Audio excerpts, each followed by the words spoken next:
कितने टाइम तो प्रॉब्लम आ रही? काफी टाइम से जी 15-16 साल हो गए। 15-16 साल तो बांह दर्द कर दिया। हाँ जी, हाँ जी। दिखाया जी किसी ने? नहीं दिखाया नहीं सी, अपने हॉस्पिटल च दिखाया सी, गवर्नमेंट हॉस्पिटल वो च। की कहंदे कहते सी की उन्होंने होया? कुछ नहीं किया, वो कहंदे भी ਤੁਸੀਂ ਮੈਡੀਸਿਨ ਖਾਓ ਉਸ हाँ ਤੋਂ ਬਾਅਦ ਫਿਰ ਠੀਕ ਹੋ ਜਾਏਗੀ। ठीक होगी दवाई ना? नहीं होया कुछ नहीं किया। ਟੈਕਨੀਕਲ ਇਸ਼ੂ ਟੈਕਨੀਕਲ ਵੇ ਨਾਲ ਹੀ ਠੀਕ ਹੁੰਦੇ। ਜਦੋਂ ਤੁਹਾਡਾ ਕੋਈ ਪੁਆਇੰਟ ਹਿੱਲ ਗਿਆ, ਜਦ ਤੱਕ ਉਹ ਆਪਣੀ ਜਗ੍ਹਾ ਤੇ ਨਹੀਂ ਆਉਂਦਾ ਨਹੀਂ ਠੀਕ ਹੋ ਸਕਦਾ। ਠੀਕ ਹੈ। ਹਾਂਜੀ, ਤੁਹਾਡੇ ਸਰਵਾਈਕਲ ਸੀ ਪ੍ਰੋਬਲਮ, ਸਰਵਾਈਕਲ ਵੀ ਸੀਗਾ ਤੇ ਆ ਦੇਖੋ ਸਾਰਾ ਪੋਸਚਰ ਵਿਗੜਿਆ ਹੋਇਆ। ਠੀਕ ਹੈ।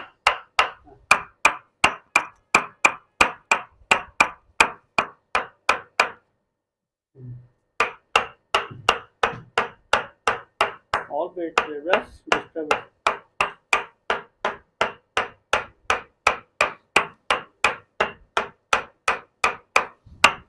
ਬਸ ਜੋ ਪਰ ਇਦਾਂ ਕੋਈ ਦਰਦ ਨਹੀਂ ਹੁਣ, नहीं, ਪਹਿਲੇ ਹੁੰਦੀ ਸੀ हाँ जी, हाँ जी। ਜੋ ਨਾ ਬੋਲੋ।